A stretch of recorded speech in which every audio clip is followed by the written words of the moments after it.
Hi everyone, कैसे हैं आप सब? आई होप कि सब अच्छे हैं, बढ़िया हैं। और let me introduce my self. I am Prince Katiyar and working as a data scientist in one of the MNCs. ठीक है, तो वहां पर मैं मेंटर भी हूं। डेटा साइंस, एआई, इन सारी चीजों को मैं पढ़ाता हूं। बट मैंने सुना है इस बीपीएससी एग्जाम्स के बारे में, मुझे लगता है कि ये मेरा फेल है, इस कंप्यूटर का फेल। और मैं इसमें आपको बहुत ही अच्छी तरीके से गाइड कर सकता हूं, क्योंकि मैंने पहले भी बहुत सारे एग्जाम्स क्वालिफाई किए हैं। I know the approach how to qualify any exam. ठीक है, तो मुझे लगता है कि मैं सारी चीज़ें कर सकता हूँ आपके लिए। तो मैं एक नया शुरुआत करने जा रहा हूँ, बीपीएससी टीआरई जो कि 3.0 आप लोग देने जा रहे हैं, उसकी मैं प्रिपरेशन शुरू कराने वाला हूँ, जिसके अंदर मैं आपको जो लास्ट ईयर क्वेश्चंस थे, मीन्स जो हमारे बीपी 1.0 के क्वेश्चंस हैं, 2.0 के क्वेश्चंस हैं, उनके थ्रू मैं आपको इंपॉर्टेंट टॉपिक्स क्या हैं, उन टॉपिक्स के नियर वाइज जो टॉपिक्स होते हैं, लाइक हमारे कॉन्सेप्ट्स होते हैं, उनकी प्रिपरेशन कराऊंगा आपको। बहुत ही अच्छी-अच्छी चीज़ें कुछ देने वाले हैं। तो ये है हमारा बेसिक सा इंट्रोडक्शन, और आई बिलीव आपको ये हमारा नया जो अप्रोच है, नया जो एफर्ट है आप लोगों के लिए, it will be very helpful for you guys. ठीक है? तो ये है सारी चीज़ें जिन्हें हम आपको बताना चाहते थे। सो चलिए शुरू करते हैं बेसिकली अपनी आज की क्लास को। और क्लास को शुरू करने से पहले मैं अपनी स्क्रीन शेयर करता हूं, और आपसे बातें होती रहेंगी, अगली क्लासेस में मुलाकातें होती रहेंगी। इसी तरीके से आपको अगर एफर्ट अच्छा लग रहा, आपका अगर ये जो तरीका है वो अच्छा लग रहा, तो प्लीज हमें कमेंट करके बताइएगा आप। और जो भी आपके नए सजेशंस हो वो बताइएगा, हम उसे इंक्लूड करेंगे और आपको सिलेक्शंस लेने में हेल्प कर रहे होंगे।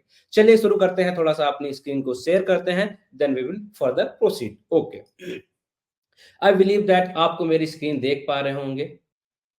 तो चलिए शुरू करते हैं अपनी आज की क्लास। तो आई होप कि आप मेरी स्क्रीन देख पा रहे होंगे अभी आपके स्क्रीन पे। आई बिलीव मैं थोड़ा सा स्किप को छोटा कर देता। चलिए, हाँ, तो अब देख पा रहे हैं ये हमारा सेट ए का पेपर है, जो कि हमारा 1.0 का सेट ए का पेपर है। इसमें जो क्वेश्चंस है, हम सिर्फ कंप्यूटर वाले पार्ट को करेंगे, क्योंकि मेरी जो एक्सपर्टीज है वो सिर्फ कंप्यूटर से रिलेटेड चीजों के लिए है। So I think I will handle the only computer part. ठीक है, हम सिर्फ कंप्यूटर पार्ट को हैंडल करेंगे, जिससे क्वेश्चन नंबर स्टार्ट होते हैं I think from 71। So from there I will start 10 questions का सेट लेके हम आगे बढ़ने वाले हैं। चलिए शुरू करते हैं अपनी इस वीडियो को, और let me move to question number 71।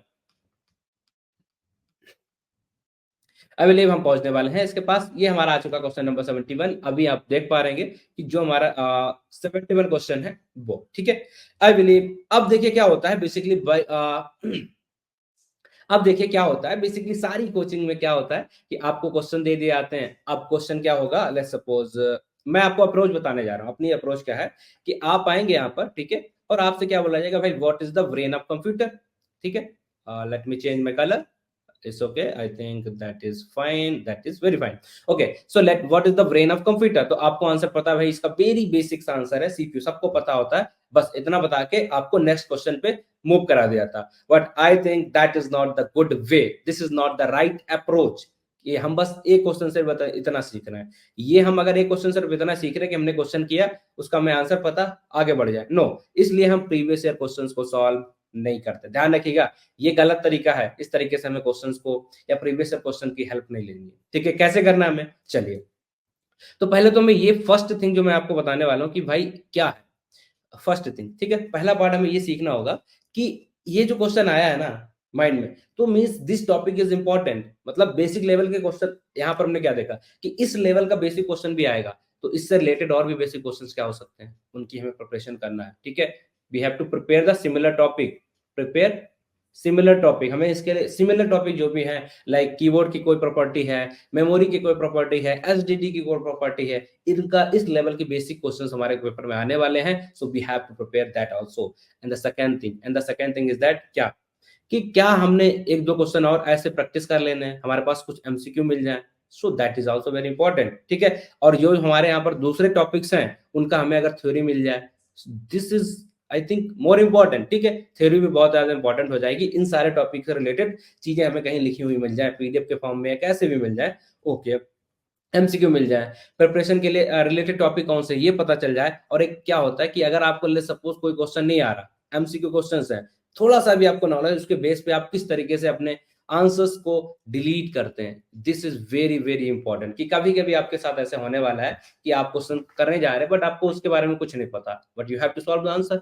ठीक है, आपको उस क्वेश्चन को सॉल्व करना ही है।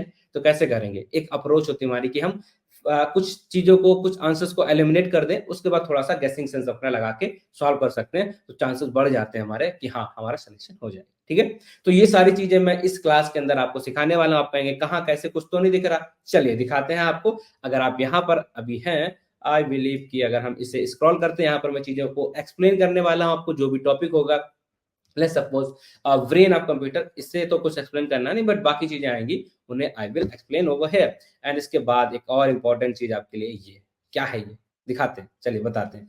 यहाँ देखिए, मैंने स्टार्टिंग के 1 से लेके बहुत सारे क्वेश्चन मैंने ऑलरेडी मेंटेन कर लिए, मैंने बना लिया है। तो लेट्स सपोज सीपीयू के बारे में क्या क्या इंपॉर्टेंट चीजें मैंने मेंशन की है, सीपीयू ही नहीं, रैम के बारे में किया है, मदरबोर्ड के बारे में किया है, एसएसडी के बारे में किया है, मतलब जितने भी ऑप्शंस हैं यहाँ पर, ठीक है, इन सारे ऑप्शंस को भी हमें यहाँ पर, इनका थ्योरी हमने यहाँ पर आपको दिया है, ठीक है। इसके बाद क्या करेंगे, फिर हमने यहाँ पर आपको 2 क्वेश्चंस दिए हैं, एक पर्टिकुलर क्वेश्चन से रिलेटेड 2 क्वेश्चंस, 3 क्वेश्चंस मैंने मेंशन यहाँ पर किए हैं, तो आपकी थोड़ी सी प्रैक्टिस हो जाए, ठीक है। ये मैंने क्वेश्चन दिया है और आपको क्या करना है, जब भी आप क्वेश्चन सॉल्व कर रहे हैं, आपको मैंने आंसर दे दिया है, but you have to do your answer by yourself, ठीक है। आपको आंसर खुद से करना है, ना कि आंसर देके, ठीक है। एक और क्वेश्चन आपको मिल जाएगा, फिर हम पहुंचेंगे क्वेश्चन नंबर 2 पे, ठीक है। अगर हम क्वेश्चन नंबर 2 पे पहुंचते हैं, लाइक हमारा ये आई थिंक ओपन सोर्स वाला, ये वाला क्वेश्चन आ गया, आई थिंक ये मैंने थोड़ा इधर से लिख दिया, नो इशू। तो हम देखते हैं यहाँ पर source code available to be modify and redistribute. तो आपको क्या देखने को मिलेगा, यहाँ पर ये इतने सारे वर्ड आ रहे हैं, मे बी आप इन वर्ड से अवेयर ना हो। लाइसेंस क्या होता है, लाइसेंस सॉफ्टवेयर क्या होते हैं, प्रोप्रिएटरी सॉफ्टवेयर क्या होते हैं, नहीं पता, कोई बात नहीं। अब हमारा क्या करते हैं, बाकी कोचिंग वाले बस आंसर बता के स्किप, आंसर बता के आगे निकल गए। I think this is not the right way. So हमने क्या किया है, आपके क्या अलग एफर्ट डाला, तो भाई हम ओपन सोर्स को भी एक्सप्लेन कर रहे हैं। इससे रिलेटेड अगर क्वेश्चन आ गया, कर पाओगे आप। लाइसेंस से रिलेटेड आ गया, कर पाओगे आप। इस सॉफ्टवेयर से रिलेटेड आ गया, कर पाओगे आप, ठीक है। इनके बीच में कंपैरिजन भी दे दिया है, उसके बाद आपको 2 क्वेश्चंस भी दे दिए हैं। So this is the approach I am going to follow. I am going to explain the thing in a very very well manner to you, ठीक है। बहुत ही अच्छी तरीके से जो भी ऑप्शंस हैं, उन सारे ही ऑप्शंस को हम लोग यहाँ पर एक्सप्लोर करेंगे, उन सारे ही ऑप्शंस को हम यहाँ पर आपको सिखाने वाले हैं, ठीक है। तो आपका एक बेटर अप्रोच हो जाएगी, एक बेटर तैयारी आपकी हो पाएगी इससे, ठीक है। I believe I am very clear, और आपको कोई भी डाउट यहाँ पर नहीं बचा होगा। इसे हम अभी के लिए हटा देते हैं, तो परेशान नहीं होना, मैं यहाँ पे सारा कुछ गायब कर रहा हूँ, बिल्कुल भी नहीं है ऐसा। देखिएगा जादू हमारा क्या आ गया, ठीक है, सारा कुछ वापस आ गया। तो don't worry about that. So let's start the class. Are you ready? आप लोग रेडी हैं? आई बिलीव ये अप्रोच, ये आपको काफी हेल्प करने वाला है। आपको क्वेश्चंस मिल रहे हैं, जो भी प्रीवियस ईयर है उससे रिलेटेड सारे कॉन्सेप्ट्स मिल रहे हैं, और अप्रोच को मैं यहाँ पर एक्सप्लेन भी करने वाला हूँ। नॉट इन जस्ट लाइक इसका आंसर ये होगा, इसका आंसर ये होगा, नहीं, डिटेल में अच्छे से हम लोग समझने वाले हैं। चलिए शुरू करते हैं। तो सबसे पहला क्वेश्चन हमारा बहुत ही आसान है, हमें इसमें बहुत ज्यादा टेंशन लेने की जरूरत नहीं है, बट फिर भी हमें करना ही है, ठीक है। चलिए प्लस क्वेश्चन नंबर 1 की अगर हम बात कर रहे हैं यहाँ पर, तो आपको देखना है भाई ब्रेन ऑफ कंप्यूटर क्या होता है। वी बिलीव दैट कि everybody is aware of what is the brain of computer, so that the answer is CPU, ठीक है, आंसर इज सीपीयू। बट यहाँ पर तो आसान क्वेश्चन था, बट एएलयू क्या होता है, that we also should know, ठीक है, हमें ये भी पता होना चाहिए। व्हाट इज मेमोरी, ये भी हमें पता होना चाहिए। और आपको देखने की बात यहाँ पर ये है, अगर आप सही से देखेंगे तो आपको देखने को मिलेगा यहाँ पर एक ऑप्शन ये दिया गया है, एंड एक option none of the above. ये बहुत ही डेंजर चीज होती है, ठीक है, आपको कंफ्यूज करने के लिए टोटली दिया गया है, ठीक है। इसको कैसे टैकल करेंगे, I will let you know in a further session, ठीक। चलिए अभी के लिए हम आगे बढ़ते हैं, और हमें पता है भाई ये ब्रेन ऑफ द कंप्यूटर, तो हमें पता है भाई, बिल्कुल बेसिक सा पता है कि ब्रेन क्या होता है, जिस तरीके से हमारा माइंड होता है, ठीक है, इस तरीके से हमारा माइंड होता है, जहाँ पे सारी प्रोसेसिंग होती है, तो इसी तरीके से कंप्यूटर की जहाँ पे सारी चीजें प्रोसेसिंग होती हैं, तो अगर आपको उसका फुल फॉर्म भी पता है, ठीक है, central processing unit, it means that this is the brain of the computer. But अब हम क्या करने वाले हैं, यहाँ पर आते हैं और आपको इससे रिलेटेड और भी चीजें कुछ समझाते हैं। आप देखेंगे यहाँ पर क्या है हमारे पास, सीपीयू, ठीक है, क्या है, सीपीयू। सीपीयू क्या होता है, often brain of the computer, मतलब जो आपको डायरेक्टली क्वेश्चन पूछा गया वो आपको यहाँ से मिलेगा। इसके अलावा इसके और भी तो फीचर हो सकते हैं, राइट, इसके दूसरे फीचर्स पे भी तो क्वेश्चन आ सकते हैं इन एग्जाम, यस। तो ये करता क्या है, ब्रेन है तो वो क्या करता है, आपको ये स्टेटमेंट आ सकता है, give me the name of the device, give me the name of the part of the computer which execute instructions from the programs, perform arithmetic and logic operations, ठीक है, एंड मैनेज डेटा फ्लो। तो आपको CPU का work भी पता होना चाहिए, सिर्फ इतना नहीं कि भैया ये हमारा ब्रेन ऑफ कंप्यूटर होता है, ठीक। तो उसका काम क्या होता है ये भी आपको पता होना चाहिए। नेक्स्ट क्वेश्चन जो आएगा इन्हीं से आएगा, ठीक है, ठीक है। चलिए अब ये क्या करता है, ये भी क्वेश्चन आ सकता है, is it true that CPU can handle multiple task concurrently. हाँ ठीक है, तो ये भी आपको पता होना चाहिए। तो सीपीयू के बारे में हमने 2 से 3 चीजें यहाँ पर देख ली कि भाई ये मल्टीपल टास्क को हैंडल कर सकता है, यही प्रोग्राम को एग्जीक्यूट कराता है और यही अरिथमेटिक एंड लॉजिकल जो ऑपरेशंस होते हैं उन्हें भी करता है। ठीक है, चलिए ये सारा कुछ कहाँ होता है भाई, हमारा सीपीयू के अंदर होता है। ठीक है, इसी तरीके से हमारा एएलयू है, एएलयू होता है ना लॉज अरिथमेटिक लॉजिकल यूनिट, ये सारी चीजें कहाँ होती है भाई, सीपीयू के अंदर होता है। That's it. ठीक है, दैट्स इट। चलिए और देखते हैं। अब आपको सेकंड चीज यहाँ पर मेमोरी दी गई है। हो सकता है नेक्स्ट बार आपका क्वेश्चन ऐसा आ जाए कि व्हाट इज रैम। आपको पता होना चाहिए रैम क्या होती है। देखिए हमारा क्या होता है, दो तरीके की मेमोरी होती है, एक रैम होती है, एक रोम होती है। तो यहाँ पर अगर हम थोड़ा सा पेन लेते हैं ताकि आपको मैं एक्सप्लेन कर पाऊँ। देखिए अगर मेमोरी की बात करेंगे तो आपको दो चीजें ध्यान रखनी है। मेमोरी है ये दो होती, एक हमारी हो जाती है रैम, एक हो जाती है रोम। बहुत बड़ी है, इसमें बहुत सारा हम एक्सप्लेन कर सकते हैं, बट इतना डेप्थ में नहीं जाना क्योंकि आपके एग्जाम में जो पूछा जा रहा that is only the important thing for you, right. Okay, तो हमने क्या देखा भाई, यहाँ पर जो रैम है इसका मतलब क्या होता है, random access memory, random access memory. ठीक है, और यहाँ पर क्या होता है भाई, रीड ओनली मेमोरी। ठीक है, बेसिक सा इतना ही। ठीक है, अब ये रैंडम एक्सेस का मतलब क्या होता है, इसका मतलब इसे हम बोलते हैं रैम। ठीक है, ये तो बेसिक है, आई बिलीव आपको ये समझ में आ रहा है। अब रैम का मतलब क्या होता है, रैंडमली मींस बार बार जो हमारे, देखो जब भी हम कोई भी काम करते हैं प्रोग्राम पे, सिस्टम पे, कंप्यूटर पे, तो हमारी ये मेमोरी क्या होती है, जो हम अपनी सिस्टम की फोन की बात करते हैं ना कि इतने जीबी हमारा है, तो ये होती है स्टोरिंग पार्ट। ठीक है, कि इतना डेटा हम अपने सिस्टम में स्टोर कर सकते हैं। बट फ्रिक्वेंटली जो आप यूज करते हैं, राइट, उस डेटा को हमें एक सिंपल से चिप के अंदर स्टोर करना पड़ता है। उसे क्या हम बोलते हैं, हमारी रैम। क्या बोलते हैं, रैम। ताकि इसे क्या करेंगे हम, इसे बार बार यूज करना है। सपोज आप कुछ भी ऑपरेशंस कर रहे हैं तो उस ऑपरेशंस के लिए जो इंपॉर्टेंट चीजें हैं वो पहले इस रैम वाली जगह से इस रैम में आती है। ठीक है, जो भी आप कर रहे हैं यहाँ पर स्टोर होती है, क्योंकि आपको बार बार उसे यूज करना है। तो ये बार बार यूज करने के लिए जहां पर हम अपनी चीजों को स्टोर कराते हैं उसे बोलते हैं रैंडम। ठीक है, रैंडमली, जल्दी जल्दी। ठीक है, जल्दी जल्दी हमें यहाँ पर उठा के यूज करना है, तो that is called RAM. And जो हमेशा जहां पर चीजें स्टोर होती हैं उसे हम कहते हैं रीड ओनली मेमोरी। ठीक है, चलिए अब रैम के बारे में क्या क्या जानना है इसे समझ लेते हैं। It is a volatile memory use for temporary store data. और आपसे अगर रैम का क्वेश्चन आए तो आपसे क्या पूछा जाएगा, ये पूछा जाएगा, ये इंस्ट्रक्शन लिखा होगा। ठीक है, कि it is a temporary store data. आपको पता होना चाहिए कि रैम के अंदर कैसा डेटा स्टोर होता है, टेम्परेरी। ठीक है, कैसे, and the instructions that computer need while processing. CPU को जो इंस्ट्रक्शन चाहिए होते हैं उनसे रिलेटेड, और टेम्परेरी डेटा, ठीक है, रैंडमली डेटा जो हमारा यूज करने वाला है, that is only stored in RAM. ठीक, चलिए अब ये फास्टर, इससे फायदे क्या होते हैं। अब आपसे क्वेश्चन आ सकता है which one is more faster, RAM ज्यादा फास्ट होती है या रोम ज्यादा फास्ट होती है। तो आपको पता है भाई, देखो ये जो है हमारा यहाँ पर 12 GB है, ये कितना है, 2 GB है। इसमें डेटा कितना होगा, वेरी लेस। ठीक है, अगर डेटा लेस है तो अगर हम सर्च करेंगे, सर्च ऑपरेशन करके डेटा को निकालते हैं ना, तो इसमें डेटा कम होगा, तो ये हमारा फास्ट हो जाएगा। ठीक है, क्यों, इसकी स्टोरिंग पावर थोड़ी छोटी है, इसलिए ये हमारा फास्ट हो जाता है। ये बड़ा डेटा है, फेच करने में टाइम लगेगा, इसलिए ये वाला रोम हमारी स्लो हो जाती है। ये क्वेश्चन पूछा जा सकता है। ठीक है, और सेकंड क्या पूछा जाएगा, कि मोर RAM allow us running more application simultaneously. आपसे ये पूछा जा सकता है कि भाई अगर हमारे पास एक सिस्टम है उसमें रैम बहुत ज्यादा है और एक सिस्टम है जिसमें रैम कम है, तो which system is good for us. ठीक है, फॉर डूइंग मल्टीपल टास्क। तो आपको पता है जिसमें ज्यादा रैम होगी वो अच्छे से काम कर सकता है। मल्टीपल सिस्टम्स को हम बोलेंगे, मोर एप्लीकेशंस को एक साथ काम कर सकता है। जैसे कि आपने देखा होगा फोन्स में, आप चाहते हैं कि मेरा 4 GB 6 GB रैम आ जाए, मतलब इसका क्या हुआ कि आप कितने भी ऐप वहां पर एक साथ चला रहे हो, कितने भी टैब आपने खोल के रखे होंगे, वहां पर दिक्कत नहीं आएगी क्योंकि रैम आपके पास ज्यादा। तो इनमें से कोई भी तीनों लाइन इंपॉर्टेंट है, इन तीनों ही एक क्वेश्चन के फॉर्म में आपको, तो ध्यान से देखना है। हमें सिर्फ इतना नहीं देखना है कि बस क्वेश्चन देख लिया भाई रैम आ गया बस खत्म, नहीं, हमें देखने से डिटेल में समझना चाहिए। ठीक है, ऑनलाइन। इसके साथ हमें यह भी देखना है कि मदरबोर्ड क्या होता है। अब आपसे पूछा जाएगा मेन सर्किट बोर्ड क्या होता है कंप्यूटर का, तो आपको पता होना चाहिए मदरबोर्ड। ठीक है, ये क्वेश्चन आ सकता है डायरेक्टली, है ना।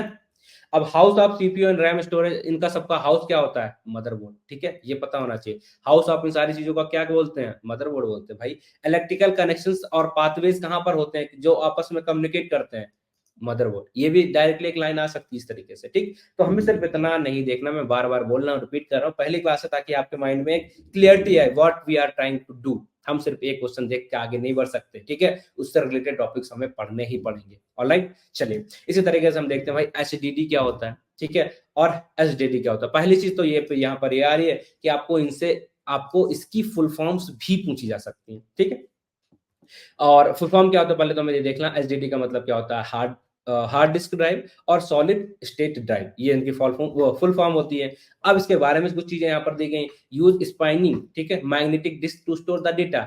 अब ये लाइन लिखी आ सकती है, आपको आंसर नीचे दे दिए गए एसडीडी एसडीडी, अब आपको सेलेक्ट करना, कैसे करोगे जब आपको पता होगा इसके बारे में, राइट। इसी तरीके से flash memory to store data, एक मैग्नेटिक डिस्क को यूज करता है स्टोर करने के लिए, और एक फ्लैश, ठीक है, मेमोरी को यूज करता है, ठीक है।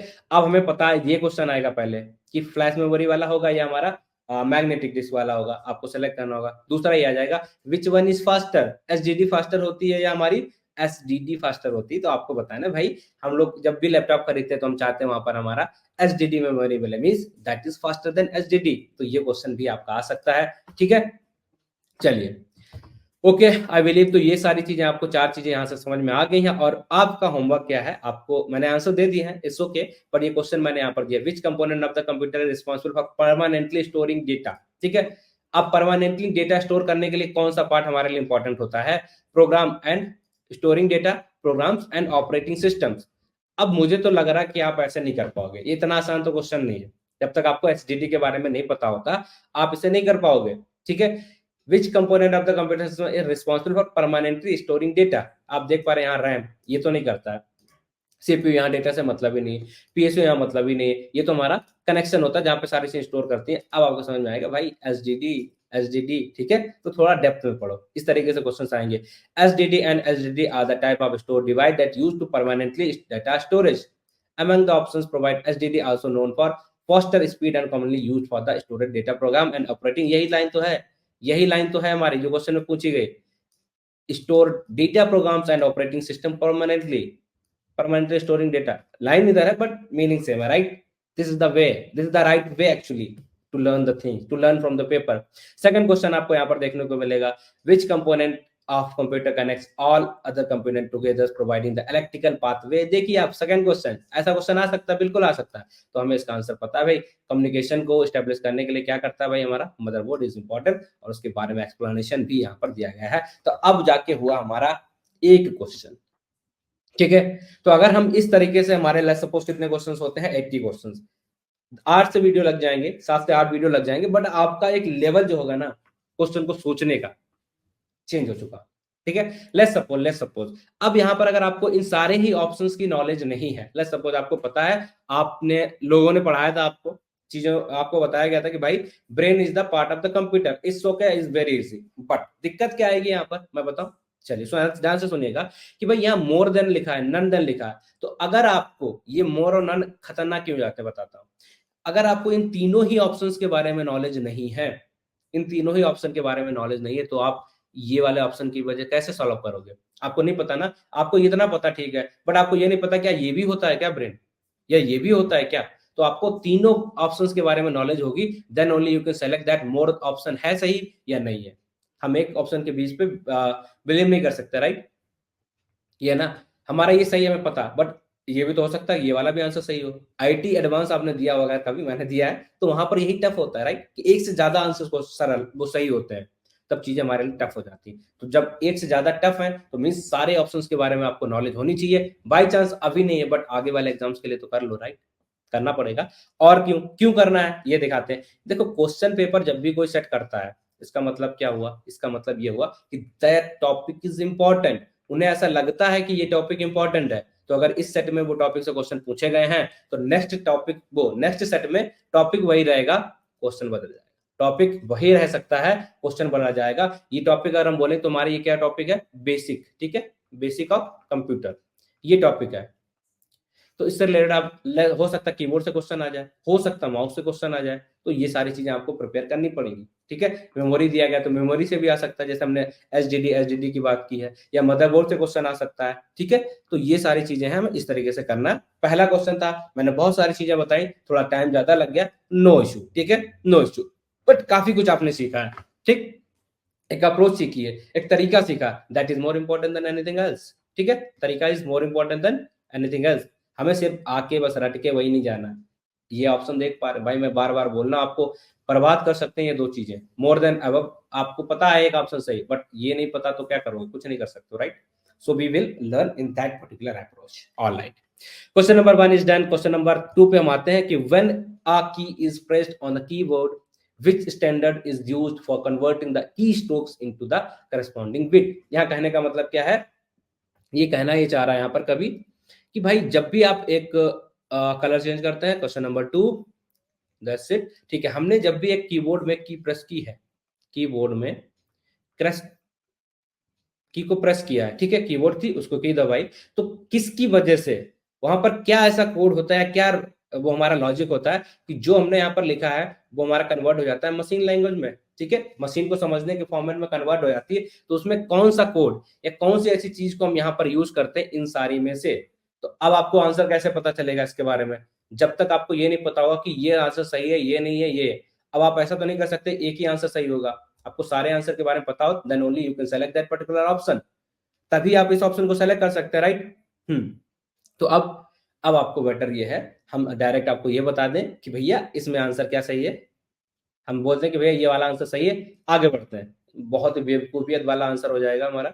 हमें इन सारी चीजों के बारे में नॉलेज होना चाहिए, बेसिक लेवल पे तो होना चाहिए, ताकि हम अपने ऑप्शंस को हटा पाए, एटलीस्ट डिलीट तो कर पाए, ठीक है। चलिए, तो कहाँ पर मिलेगा ये सारी चीजें, चलिए बताते हैं बढ़िया तरीके से कहाँ है। हमारी पीडीएफ के अंदर चलते हैं, वहां पर ये सारी चीजें मैंने लिखी हैं और ये पीडीएफ आपको मिल जाएगी। इसका मैं वेबसाइट में कन्वर्ट कर दूंगा इस पीडीएफ को और आपको यूआरएल भेज दूंगा इस वीडियो के नीचे, आप वहां से इसे एक्सप्रेस कर लीजिए, ठीक है, वहां से आप इसे एक्सेस कर लीजिएगा। ऑलराइट, चलिए, हाँ, ये सारी चीज आपको मिलने वाली, ये नहीं मिलेगा, इसका कोई जरूरत नहीं है, ऑलरेडी आपके पास होगा, अगर आप बताएंगे I will mention that particular paper also, और यहाँ पर आपको मिल जाएगा, ये जरूरत नहीं है, आई थिंक ये वाली पीडीएफ आपको मिलेगी। ऑलराइट, चलिए, क्वेश्चन नंबर 2 है अनसी एंड दिस। तो हमें ये समझना कि भाई ये सारी चीजें हैं क्या, पहले तो हमें ये देखना है what is this all about.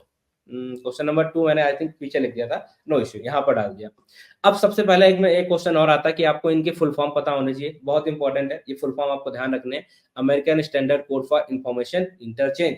अब यहां से आपको समझ में आएगा कि भाई साहब, जब हम कंप्यूटर का ग्रोथ हो रही थी, हमारी जनरेशन शुरू शुरू हो रही थी, इलेक्ट्रिकल डिवाइसेस बन रही थी, at that particular point of time, कि जो हमारे कैरेक्टर्स थे, ठीक है, इलेक्ट्रिकल डिवाइसेस से कम्युनिकेशन करने के लिए कुछ कोड लिखे गए थे, ठीक, कि अगर आपने यहाँ पर पी दबाया, अगर आपने अपने कीबोर्ड में पी दबाया, तो वो पी किस में कन्वर्ट होगा, मशीन तो नहीं समझता ना कि आपने पी दबाया, उसे एक इलेक्ट्रिकल फॉर्म में हम कन्वर्ट करते हैं। एग्जांपल देते हैं, ठीक है, लेट्स सपोज आपने यहाँ पर पी को प्रेस किया अपने सिस्टम में, अब ये हमारा इलेक्ट्रिकल सिस्टम है, राइट, ये इलेक्ट्रिकल सिस्टम है, इससे यहाँ पर क्या होगा, कम्युनिकेशन करना, तो हम इसको यहाँ पर एक ऐसे फॉर्मेट में कन्वर्ट कर देंगे, दैट इज कि हमारा ये मशीन जो है, ये हमारा मशीन है, दिस इज माय मशीन और दिस इज माय की, ठीक है, जो कि कीबोर्ड के अंदर है। अब ये बीच में यहाँ पर हम इसे कन्वर्ट करते हैं, कन्वर्ट करने के लिए हम क्या करेंगे, लेट्स सपोज जैसा हम करते हैं कि कुछ भी अपना सीक्रेट कोड रखते हैं ना, कि पी का मतलब हमने 1 मान लिया, एग्जांपल दे रहे हैं, या एस का मतलब 2 मान लिया, तो ये क्या करेगा, पी को कन्वर्ट कर देगा 1 के अंदर। अब मशीन को पता 1 जब भी यहाँ पर आएगा, इसका मतलब क्या हुआ, पी, ठीक है, ये मशीन को पता चल जाता है। तो ये होता है कोड कन्वर्जन। इसका हम क्या बोल सकते हैं, कम्युनिकेशन के लिए, कम्युनिकेशन किसकी हेल्प से हम कर पा रहे हैं, इन कोड्स की वजह से। तो ये कोड इंपॉर्टेंट हो जाते हैं। अगर हम देखते हैं यहाँ पर क्या, आस्की, ठीक है, आस्की इज कैरेक्टर इनकोडिंग, मतलब एक कैरेक्टर आपने दाबा, उसको किस तरीके से हम इनकोड करते हैं, इनकोड का मीन्स यहाँ पर ये है कि हम किस तरीके से उसे समझाएंगे, right. Electrical encoding standard for electrical communication, electrical devices से कम्युनिकेट करने के लिए जो कोडिंग हम यूज करते हैं उन्हें बोलते हैं ASCII, ठीक है, सबसे पहले ये बना था। क्या क्या होता है देखिए, represent text in computer telecommunication equipment, ये सारी चीजें यहाँ पर होते हैं। अब दूसरा क्वेश्चन आपसे पूछा क्या जा सकता, ये तो हमें आंसर मिल गया, यहाँ पर यही लिखा है कि भाई converting the key strokes, converting the key strokes into the corresponding bits, कौन कन्वर्ट करता है, तो ASCII करता है, इतना हमें पता चल गया, ठीक है। बट ये क्या करता है, ये सारी चीजें, ये क्या करता है, ये सारी चीजें, ये भी तो चेक करना पड़ेगा, ठीक है, चलिए। और दूसरा क्वेश्चन, दूसरा यहाँ पर ये आ सकता है भाई, 128 कितने कैरेक्टर दिए गए, सबसे पहले कितने कैरेक्टर हैं, इतने, उसके अंदर क्या क्या चीजें होती है, ये भी क्वेश्चन पूछा जा सकता है कि in ASCII how many characters are there, आपको बताना है भाई 128 specify character in 7 bit integers. दूसरा क्वेश्चन क्या आएगा, क्या क्या होता है इसमें, तो हम बोलेंगे इंग्लिश लेटर होते हैं, ठीक है, डिजिट्स हो सकते हैं, पंक्चुएशन मार्क्स हो सकते हैं, कंट्रोल कैरेक्टर्स हो सकते हैं। नेक्स्ट क्वेश्चन आपका बन सकता है ये, राइट, कि which things are included in ASCII, English letter, digit, punctuation marks, control character. अब आपको पता होना चाहिए ना कि ये सारी चीजें होती हैं, ऐसा बनेगा ना क्वेश्चन नेक्स्ट। अब हर पेपर में टॉपिक तो सेम रहेगा, क्वेश्चन इधर उधर घूमेगा, तो आपको ये चीज इंपॉर्टेंट हो जाती है, ठीक है। ओके। अब इसका यूज क्या होता है भाई, मॉडर्न कंप्यूटर टेक्स्ट रिप्रेजेंटेशन, ठीक है, वो तो हमें पता है भाई, टेक्स्ट रिप्रेजेंटेशन के लिए करते हैं। तो ये हमने आस्की वाला देख लिया, ऐसे 2 से 3 चीजें हमने देख ली, एटलीस्ट और भी हो सकती हैं, और भी चीजें आप देख सकते हो यहाँ पर, ठीक। इसी तरीके से अगर हम देखते हैं ANSI, इसका फुल फॉर्म आपको पहला पता होना चाहिए, क्वेश्चन नंबर 1 ये पूछा जा सकता है, अमेरिकन नेशनल स्टैंडर्ड इंस्टीट्यूट, इसका फुल फॉर्म बेझिझक पूछा जा सकता है। अब यहाँ पर देखिए, it is not encoding itself, ये एनकोडिंग नहीं है, ये हमें पता चल गया। इसकी वजह से हम क्या कर सकते हैं, इस ऑप्शन को रिजेक्ट कर सकते हैं, इट इज नॉट एनकोडिंग। यहाँ पर क्या बात करी जा रही है, इनकोडिंग की। सो यहाँ पर मेंशन है, it is not encoding itself but refer to the set of standard developed by American National Institute including the various character set. ये किसी चीज को रिफर करती है, खुद एक इनकोडिंग नहीं है, ठीक है, खुद एक इनकोडिंग नहीं होता है, ठीक है। आई बिलीव ये आपको समझ में आया हो, ठीक है। अब इसके अगर हम यूजर्स की बात करें भाई, तो आपको क्या देखने को मिलेंगे, इसमें कैरेक्टर कितने होते हैं, कैरेक्टर नंबर पे क्वेश्चन आ सकता है, 128 से प्लस 128 से 255, ठीक है। चलिए, क्यों यूज करते हैं, from another language to additional symbols, ठीक, समझ में आ गया, बढ़िया। तो इस तरीके से हम देखेंगे। इसी तरीके से अगर हम इसको देखते हैं, extended binary code decimal interchange code, ECBIDC जो भी है, तो ये अबे हमें समझ में आ रहा है कि भाई इसका भी कहीं उससे कोडिंग से काम नहीं है। It is character encoding system developed by IBM, it is mainly for IBM main frame, ठीक है। तो यहाँ से हम क्या बोल सकते हैं, अगर हमें इसका नॉलेज होगा कि ये कैरेक्टर एनकोडिंग तो करता है बट सिर्फ IBM के लिए, ठीक है, सिर्फ IBM के लिए। तो आंसर नंबर हमारा क्या हो जाएगा, आंसर हो जाएगा सिर्फ दिस, ठीक है। ये आंसर हमारा गलत हो जाएगा, ये गलत हो जाएगा, क्यों, क्योंकि ये IBM के लिए करेगा और ये हमारा डायरेक्टली नहीं करता है, ये डायरेक्टली नहीं करता है। तो ये सारी चीजें अगर आपको नहीं पता है, तो आप कभी भी ये मोर देन और नन में हमेशा सही आंसर नहीं निकाल सकते। That's it, that's the only thing I need to teach you, ठीक है, द अप्रोच, ठीक है, द एफर्ट, किस तरीके से हमें जाना है, किस तरीके से क्वेश्चन को सॉल्व करना है। ऑलराइट, ओके, बढ़िया। बाकी यहाँ पर आपको मैंने यहाँ समरी भी दे दिया, आप आराम से पढ़िए। और 2 चीजें और दी गई क्या भाई, आपके लिए 2 क्वेश्चंस हैं, आपको ये करने हैं, आपको हेल्प देंगे। आस्की के ऊपर एक क्वेश्चन दिया गया है, सेकंड हमारा ये देखिए क्वेश्चन, क्या why is ASCII important in computing. लो, यहाँ पर ये आया था क्वेश्चन कि कोडिंग वाला, और यहाँ पर इंपॉर्टेंट क्यों है आपको देख लेना है, क्या है, it ensure the compatibility of the test communication and the data interchange, this is the answer, this is the answer. अगर हम चेक करेंगे, it allow computers to store large amount of data, नहीं, ठीक है। It improve the speed of internet, नहीं, ठीक है। It provide security, नहीं, बट क्या कर सकता है, हाँ ये कर सकता है, डेटा इंटरचेंजेबल, क्योंकि ये कोडिंग पार्ट है हमारा। आई believe that is clear also, ठीक है। मैंने टाइम ज्यादा लिया, स्टार्टिंग है, कोई बात नहीं, आगे चल के हम अपनी स्पीड बढ़ा लेंगे, आपको परेशान होने की जरूरत नहीं है। 10 क्वेश्चन करो, लेकिन 10 क्वेश्चन से हम 60 क्वेश्चन अगर कर पा रहे हैं भाई, ये सिर्फ अगर हम यहाँ पर आपको बताते हैं, लेट्स सपोज हमने 10 किए क्वेश्चन, आज हम करेंगे part 1, this is our part 1।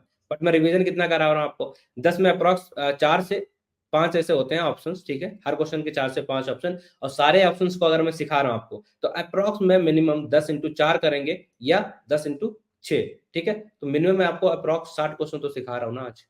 तो 1 घंटे में अगर आप 60 क्वेश्चन सीख रहे हो in a proper order, in a proper sequence, तो गलत बात है क्या, ये घाटे का सौदा है क्या, नहीं, मुझे तो नहीं लगता। बाकी आप लोग कमेंट करके बताइएगा अगर आपको ये अप्रोच अच्छा लगा, ठीक है। उसके बाद प्रैक्टिस करने के लिए भाई 2 क्वेश्चन भी दे रहा हूँ, प्रैक्टिस करने के लिए उनका सोल्यूशन भी दे रहा हूँ, वहीं पे दे रहा हूँ, कहीं आपको भटकना नहीं पड़ेगा, ये PDF तो दे ही दूंगा, राइट।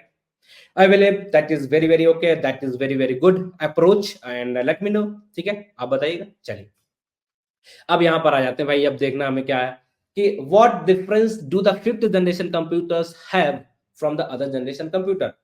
बहुत बढ़िया, ये क्वेश्चन हर एग्जाम में आता है, जनरेशन के बारे में आपको पता ही होना चाहिए, पता ही होना चाहिए। अब ये 5th जनरेशन के कंप्यूटर्स में क्या क्या चीजें होती हैं, ये हमने देखना है, ठीक है। 5th जनरेशन में क्या क्या चीजें होती हैं, तो हमें इतना तो पता है भाई, क्या 5th जनरेशन चल रही है, 5th जनरेशन चल रही है। अब इसमें और क्या क्वेश्चन आ सकते हैं, उसे समझते हैं, उसके बाद इसके आंसर पे हम लोग लौटेंगे। ओके, बढ़िया है, मजा आ रहा है सबको, एवरीवन एंजॉयिंग, चल, ठीक है। हम यहाँ पर आते हैं और आपको दिखाते हैं भाई, पहले तो आपको ये ईयर वाइज ये क्वेश्चन आ सकते हैं कि फर्स्ट जनरेशन का टाइमिंग क्या था, सेकंड जनरेशन की टाइमिंग क्या थी, थर्ड जनरेशन की बाबू टाइमिंग क्या थी, और फोर्थ जनरेशन की टाइमिंग क्या थी, और 1980 के बाद हमारा चल रहा है 5th जनरेशन, इसकी टाइमिंग क्या है। अब क्वेश्चन आया हमारा इससे कि भाई 5th जनरेशन में क्या क्या हुआ, तो टेक्नोलॉजिकल एडवांसमेंट तो हुआ है भाई, ठीक है। ओप्स लैंग्वेज तो इस समय हम यूज कर ही रहे हैं, साइंटिफिक कोडिंग तो हमारी इस समय चल ही रही, मतलब मोर देन वन वाला ऑप्शन होगा, ठीक है, ये तो बेसिक सा है, चल गया, शॉर्ट है, चल गया।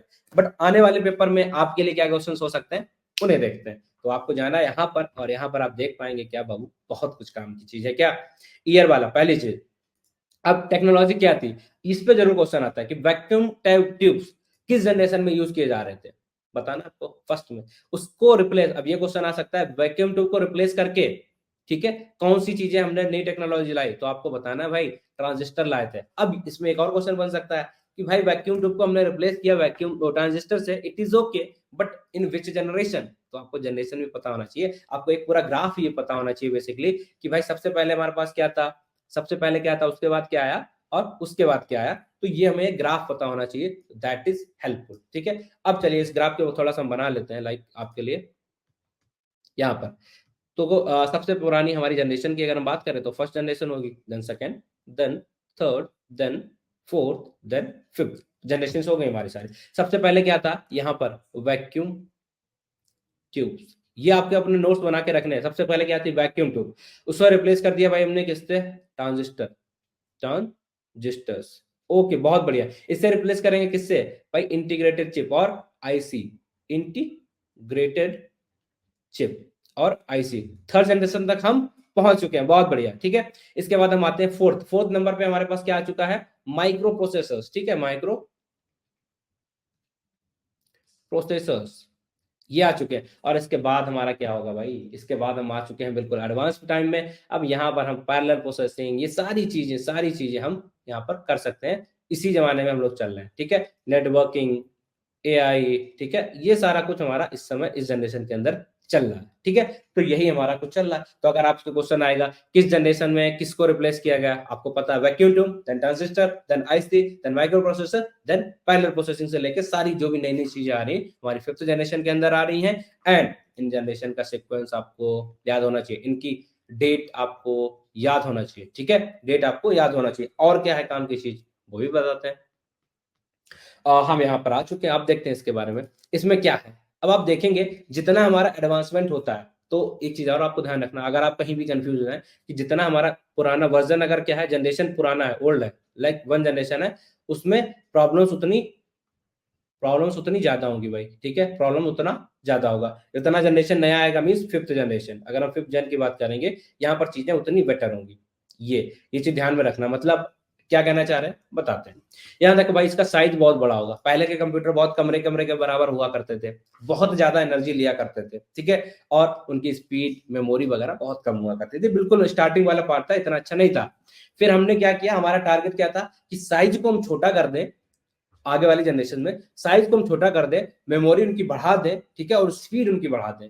तो तीन टर्म्स में हम लोग देखेंगे क्या है, जो नेक्स्ट जनरेशन रहेगा साइज, हम कोशिश करते हैं उनको स्मॉल करने की, मेमोरी की अगर हम बात करें नेक्स्ट हर अगले जनरेशन में इंक्रीज करने का, और स्पीड की बात करेंगे तो स्पीड हमारी कोशिश रहती है इंक्रीज करने की। तो आपको क्या करना है, देखना है कि first generation, second generation, fourth generation, जो भी जनरेशन है आपकी, तो जितना आप आगे जाओगे जनरेशन में इंक्रीज करोगे 1 to 5, तो आपको क्या करना है, साइज उसका कम होता चला जाएगा। पहले कितना बड़ा आता था चीजें स्टोर करने के लिए, रैम आती थी, हार्ड डिस्क आती थी, अब हमारे पास मिनी चिप आती है, मिनी मेमोरी आती है, बहुत सारी, ठीक है। इसी तरीके से मेमोरी हम बढ़ाते चले जाएंगे, ठीक है, स्पीड हम बढ़ाते चले जाएंगे, कंप्यूटर का साइज हम कम करेंगे जितना हम जनरेशन में आगे आएंगे।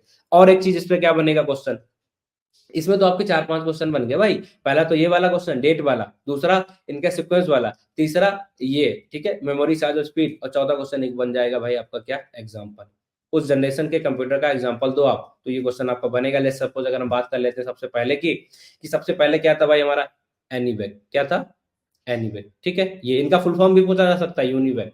तो ये आपको थोड़ा सा मेहनत करनी, मैं आपको आइडिया दे रहा हूँ, ठीक है। इसी तरीके से अगर हम यहाँ पर आ जाएंगे तो आपको सेकंड जनरेशन में क्या मिलेगा, आईबीएम। सेकंड जनरेशन में क्या हो जाता है आपके पास, आईबीएम, ठीक है, उसके वर्जन भी होते हैं 1401 करके, बहुत सारी चीजें हैं, वो आप देख सकते हैं। इसके बाद आपको क्या मिलेगा, आईबीएम सिस्टम, ठीक है, आईबीएम सिस्टम, या इसके जो भी फेमस कंप्यूटर हैं वो आप एक बार इनके देख लीजिएगा, इस जगह पे जो भी फेमस चीजें आई हैं वो आपको देखना है। यहाँ पर आपका एप्पल भी आ जाएगा, ठीक है, और यहाँ पे आपका पीसी भी आ जाएंगे, ये सारी चीजें बन जाएगा। और यहाँ पर हमारा मॉडर्न पीसी वगैरह, मॉडर्न पीसी। तो ये एग्जांपल्स भी आपको ध्यान रखने में यहाँ पर मेंशन करता हूँ, लेट मी चेक इट। देखिए यहाँ पर ये सारा इसके एग्जांपल्स मैंने दे दिया है, ये आपको एक बार देख लेना। तो 4 से 5 क्वेश्चन यहाँ पर बन सकते हैं, इनके फीचर्स की हम बात कर सकते हैं यहाँ पर, ठीक। वेरी लार्ज स्केल इंटीग्रेशन यहाँ पर हुआ था, पीसीज आने शुरू हो गए थे, ये क्वेश्चन आ जाएगा कि पीसी सबसे पहले किसके पास आने लगे थे, इंडिविजुअल लेवल पे पीसीज किसको मिलने लग गए थे, किस जनरेशन में मिलने लग गए थे, आपको बताना होगा वहां पर। कि 1970 से 1980 के बीच में जो हमारी जनरेशन चल रही थी, उस जनरेशन को हम बोलते हैं फोर्थ जनरेशन, और वहां पर पीसीज हमें इंडिविजुअल लेवल पे एक्सेस मिलने लग गए थे। पहले क्या होता था, इंडिविजुअल लेवल पे पीसीज नहीं थी, मतलब पर्सनल कंप्यूटर नहीं थे, वो एक लैपटॉप बहुत से रूम के अंदर रहता था, बहुत बड़ा बड़ा हमारे होते थे। ठीक, इसी तरीके से हम यहाँ पर बात करेंगे, इसके अंदर क्या है भाई, अब क्लाउड कंप्यूटिंग, ये सारी चीजें किसके अंदर आ रही है इसके अंदर, तो यही क्वेश्चन यहाँ पर पूछा गया था भाई, क्या है टेक्निकल एडवांसमेंट, ये और साइंटिफिक, ये सारी चीजें किसके अंदर है, मोर। ठीक है, फिफ्थ जनरेशन के अंदर जो भी आएगा सब ट्रू कर देना। ठीक, आई बिलीव दैट इज क्लियर। हमने 3 क्वेश्चन करे हैं, बहुत ही अच्छी तरीके से किए हैं।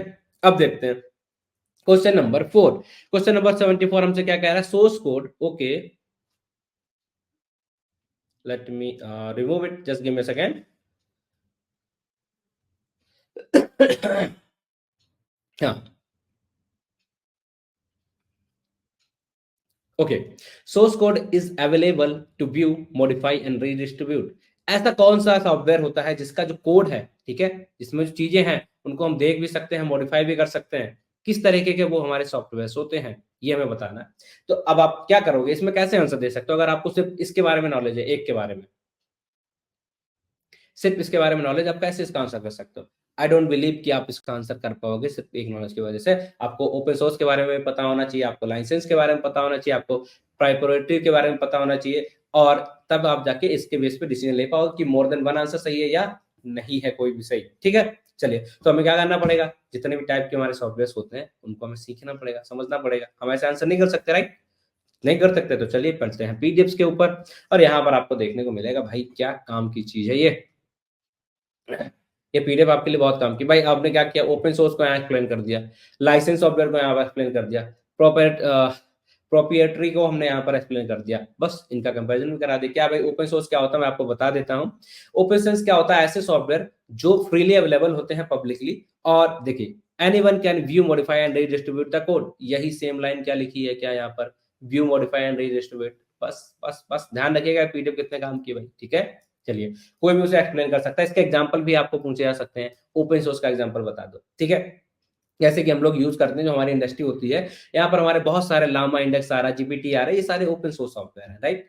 आई बिलीव आपको ये पता चल गया होगा। ठीक है, ये हमारे ओपन सोर्स बोलते हैं, जिन्हें कोई भी एक्सेस कर सकता है, गिटहब है, ये सारी चीजें।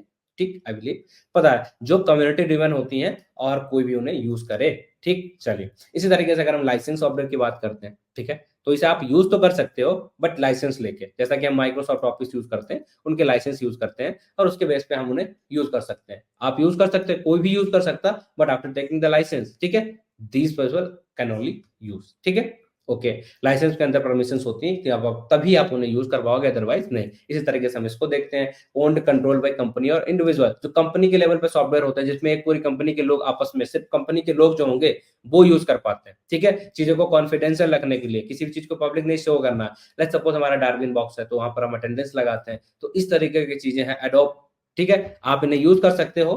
ठीक है, प्राइवेट से दो यूज कर सकते हो, ये हमारा हो जाता है प्रोप्राइटरी सॉफ्टवेयर। ठीक, आई बिलीव ये तीनों चीजें आपको समझ में आ गई हैं, और आपको क्या करना है, यहाँ पर 2 क्वेश्चन दिए हैं मैंने, बढ़िया से आपको जाना, सॉल्व करना, देखने, चेक करना कि आप कर पा रहे हो कि नहीं। ठीक, चलिए, ये क्वेश्चंस मैं नहीं करा रहा हूँ अभी, बाकी मैंने स्टार्टिंग में कराए थे 1-2, बट अब हम नहीं कराएंगे।